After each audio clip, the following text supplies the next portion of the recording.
मार मार साले के गिरा के जे हो इसे देखल जाए। बोलो तू एक लौती भाई चल गया। साला चीचा बनियो रे। मार साले के ना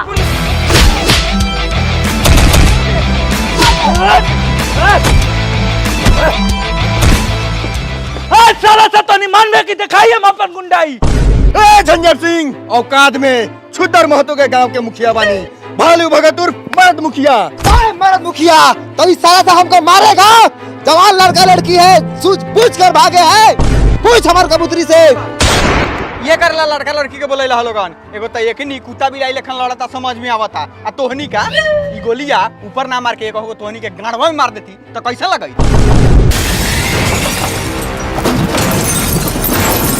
कैसा लगाई खाना करे के रास्ता दूगो हो जाई आ दूदू को लड़ी एक बार में छटकाई।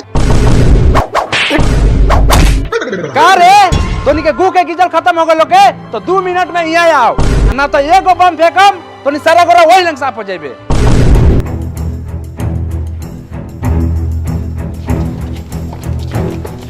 है कबूतरी है हमरे सपोर्ट में बोली है गाना गुड़िया दे बाबा प्यार कर लो कि ना बहुत। बस इतने बहुत बतौरा बाप से लड़ेला। अब देखा तोहर बाप भाई के गाड़ केंगे फरदानी। हां त छुदर महतो ई सरवा के बाप तइमा बरलाई नहीं खे। अब तूहे गर्जियन बारा बोला तोरा का करे के बा ब्याह करे के बा कि ना करे के बा। ना करे के बा सातों जन्म इस सरवा से ना करे के बा। हम अपन बेटी के घरे ले जान काहे कि बढ़िया लड़का देख के ब्याह करे के बा। ये तो हम कोनो खराब बनी का रे हाय देख चोटी ऐसा चोटी वाला लड़का मिल जतौ का। ए बाबू तनी कायदे में ये तो हमरा दीदी के चाहबो ना करी चोटी वाला गुंडाला मंडा दुल्ला।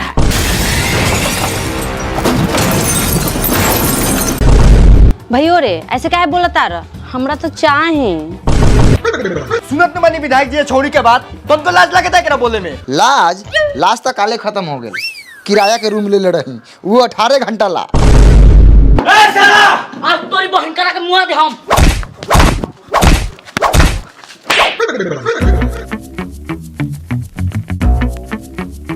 साले बहन के बारे में एक शब्द भी बोल देला तो मार के गाड़ के गुद्दा उड़ा दे हम।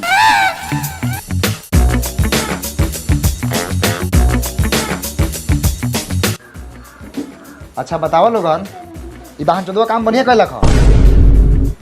बात को पकड़िएगा हम कोनो गलत बोलनी है। ये तो कोनो बढ़िया बात बोली सर ठीक तो कैलक ह। उतना भी तो गलत बात ना बोलला का भालू भगत जी। तुम्हें तो देखा था नहीं इस साला लाड़ भर के घेटारी के कितना बीक बा।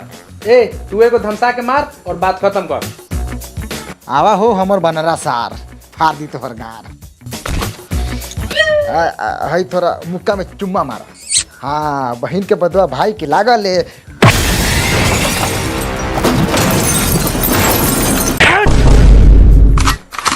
ए अस्थिर रह अस्थिर विधायक जी के ऑर्डर मिलल है। का भेल हुआ रे कुछ फटला हुआ नानू।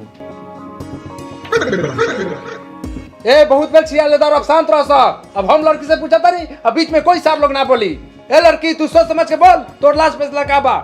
हमर लास्ट और फास्ट फैसला ये बाकी हम एकरे से बियाह करम काहे कि हम अपन देख रहा के छुआ देले बानी। हाँ! ई का कोइली इस सरवा से बियाह करबे तो हरामी लइका पैदा लेतौ। अब हरामी लड़का होको चाहे शरीफ दे छुले बानी भाई हम सकाराता नहीं झूठ थोड़ी बोला का। बहुत बढ़िया जब सब काम होइए गेल बा तो देर कौन बात के बा। चलो मंदिर में टिकटा के हटा देवल जाओ। वैशाख महीना कृष्ण पक्ष के 22 तारीख के शादी के शुभ जोग बा। बाकी एगो गरहन बा आंधी या तूफान के जोर बा। ए उतारी महाराज लइका वो तो साला लतखोर बा। पंडित जी 22/4 के फिक्स करू।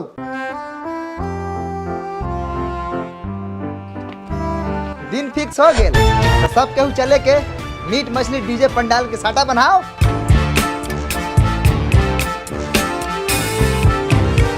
ठीक बा जा लोगन बियाह के तैयारी करो हमहू दल बल के साथ है। चल बबी लिपस्टिक पोस्ट साला बोरोलो के पीछे का करतले हां। ओ चाचा थोड़ा सा समझते बारा हरामी टाइप के उम्र बा चोभा तई का मरा गेला। लइका के गाल मत धरे सूख जाई देवरा दिन त लगाम ना लगावे त कहे ना बाजा के हर दिला चाहिए के रहिए ना तो टेर कर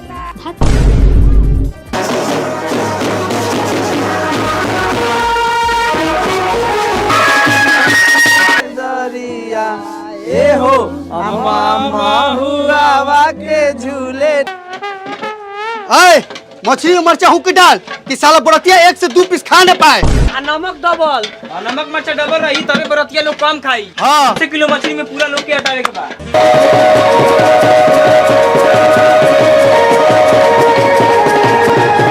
बैठ खड़वा में बुला रहा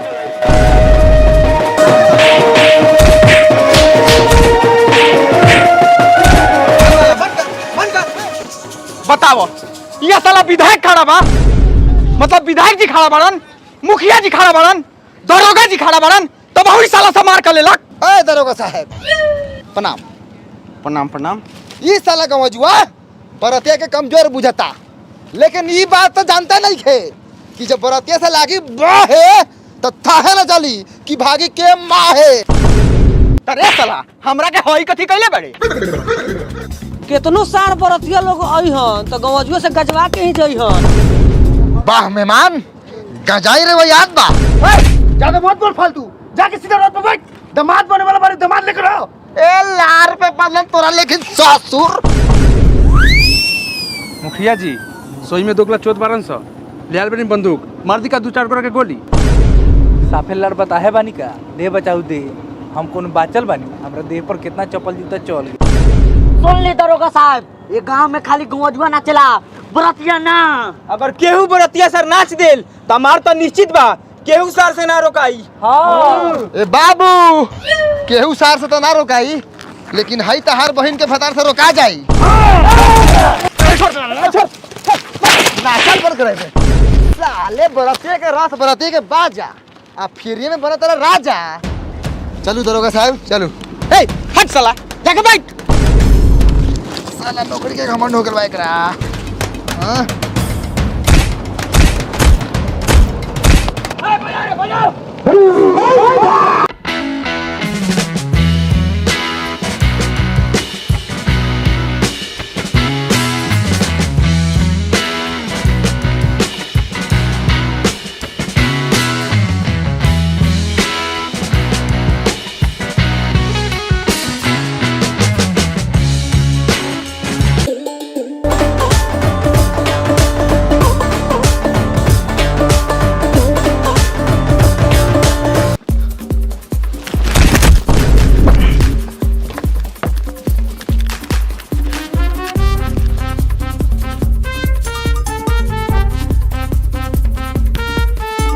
का ते महाराज उठू ना, बरियतिया बनी बैठे के बा। हनु मारन तौने तबरा की लगभग मुंह में लहू फेंके आ दूसरा तबराक में तो लगभग लारे चाटे।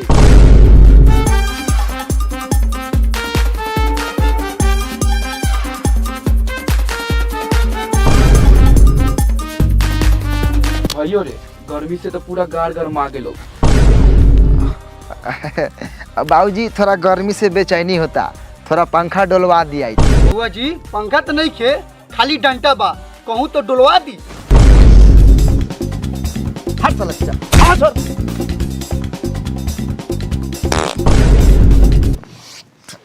इस साला के साटा का पैसा काट ली है।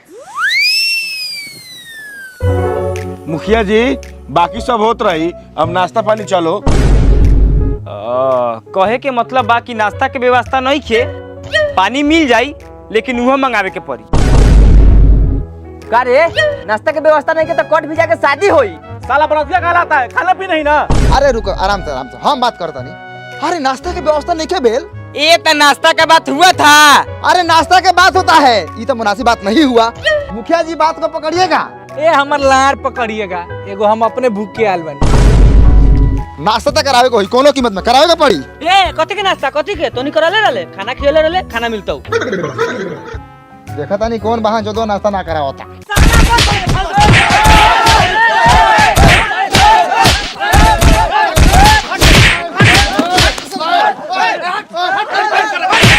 मरो सरवा से मरो, एक आध गो सरादो करावेला मिली।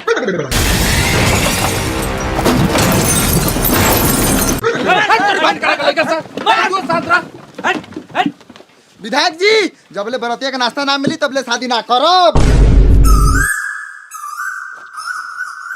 अरे करब नाश्ता गेल भार में खास्ता बता। रे साला अभी ओले सुधरना जो अब तो बियाह होत हो। प्रणाम सर। अच्छा साले व्यवस्था लगावा था नहीं तो पर चला तो रहू गांव में सारा दूल्हा के बनल गार में निकल। आवा आवा आवा हो बाप रे बाप हाथ तो बड़ा गरम बा। भैयो मजा आवत है। बहुत मत बोल। सुंदरो लगा था। इतना हरामी लड़का बा विधायक जी की कहाला से ना कहा था। तो लार पर ला कहता रे देखो चुपचाप।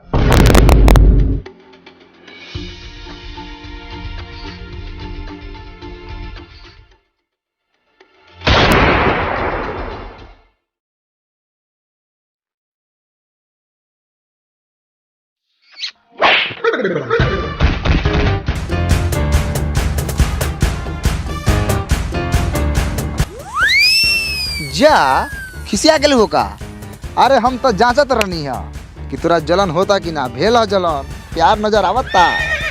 कुत्ता कहीं के छोड़ी बाजी वाला आदत ना छूटी। छूट जाई तो अपन माला अपने पहनवा के हमरा के पहनाबो। जा तो कोनो बारका बात बा है ला। लेकिन माने के पड़ी का मरलू है। सही मिलत खोरबा दरोगा जी लातो खेला के बादो दाची आ रहता। अरुआ के बताई नहीं है ना। चली सभी लोगन के आशीर्वाद से बड़ी गंदा तरीका से जयमाला संपन्न भइल। अब 2-3 घंटा टहली लोगन ओकरा बादे खाना मिली। हाय 2-3 घंटा काहे रे? ज्यादा बतिएबो तो भोरो हो जाई। ए जो काम कर तोर मुंह देख के खाना कौन खताऊ रे साला पाकल जामुन। चल बाबू चल सर सब सरवा तो गले हो।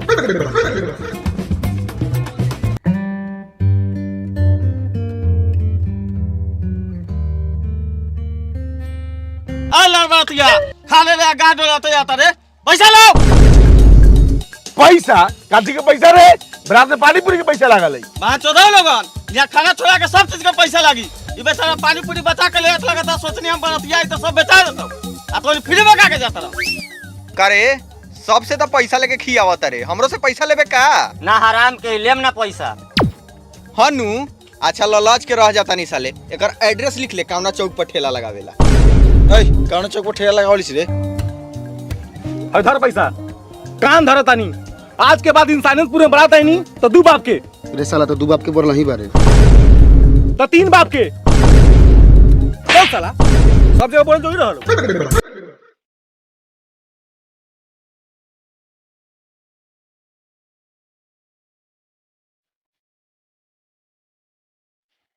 कारे भुआरा मुखिया विधायक में धो देले दरोगा सुखले बात खाई रख 2-4 पीस मछली 2-4 पीस तक कहते कहते टेबल पर 3-4 कटरा खत्म हो गेल। हैलियो एकरा बाद ना मिली। रंजन जी तनी साला का एड्रेस निकाल के हमको दीजिएगा। मुड़ी पैसा रख साला दलीदार के औलाद सुंघा तारा एको को अंगूठी पहनले बा। जबले सिकड़ी अंगूठी ना मिली तबले टेबल पर केहू सार ना खाई।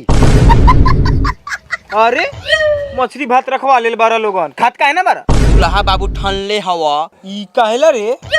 सोना के अंगूठी या सिकड़ी पहनवाऊ तबे खाए देतो आ। सोना के इस बनी हमर बाप के जूझ पहन ना ला। ए बाबू हाँ नु मेरा बात को पकड़िएगा। ये हमर लाड़ पकड़िएगा साले चुपचाप रह भूखे पेट दुखाता न तो आसमार मारम सारा दूल्हा बन गार में निकाल दे। अरे मेरे दोस्तों हमको सिकड़ी अंगूठी मिलना चाहिए कि नहीं मिलना चाहिए? मिलना चाहिए। जब तक हमको सिकड़ी अंगूठी नहीं मिलेगा तब तक हम शादी नहीं करेगा। अरे मेहमान खाए दियो रउआ सब चीज मिली। अपने के विश्वास रखी तो वो एको काम ना हो। हाँ ठीक बा खा लो खा। विश्वास रखी एको को काम ना होई। अरे बहन चोदवा ई तो गड़बड़ा गेल। जा ई साला सा मछली भात ना सोना के सिकड़ी अंगूठी खाता। अरे रहले साला सा अरे रहले। बताव सुखले भात रख के चल गल सरवा सा आ सारा लोग मछली घींचे नहीं खे जाना। आय आय आय लाल बिदरा हेमे कोनो सादा सब्जी रखाई कि भातवा चाउर हो जाओ। हैलियो कभी जे कर ले बनी सादा सब्जी मिली ना मारू सटा सट। ए साला कैमरा ले काहे ले रे काहे ले रे साला जब हम मेन सीन निकल गइल आ तू साले वहां बैठ के छपात मार साला के मुआ दा पूरा 2500 ले लेबा कैमरा के भाड़ा आ ओबर थरा झूठो के स्टेज पे तो हर के हमरा बाप के झूठी हिलावत रहो। साले कैमरामैन समझता रहा कैमरामैन के साथ कैमरा के मालिक है मालिक। बेसी मारल हुआ का रे शंभुआ? हाँ तो का हो गेल बिहान पूरा क्लिपर डिलीट कर देना हमर झाट देख ली लोग।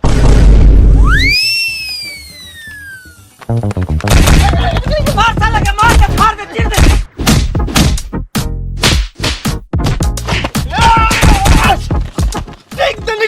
ठीक देनी पकड़ साला के